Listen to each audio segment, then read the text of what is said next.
ఉల్లాకు సిరగట్టి పుల్లోకి వచ్చనమ్మా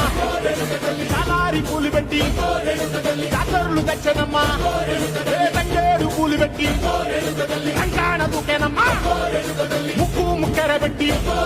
ముల్లోకాల నెలదమ్మా ముందార చూడంగా మున్నూరు కన్నులమ్మా ఎనకాల చూడంగా ఏనూరు కన్నులమ్మా సాధు శిస్తులంతా సాగిల పడ్డరమ్మా మహారాజు రాజులంతా మొగారిల్లిరమ్మా కోరిక కోరంగా రంగులు పూసినాము ఆశలు తీరంగా ఏసాలు వేసినాము నీకన్నా పెద్ద దిక్కులో కాడ ఎక్కడుంది నైవేద్యం పెట్టంగా మా కాడ ఏమిటుంది మనలన్నీ అడగిచ్చి మన నీయవే తల్లి కన్నా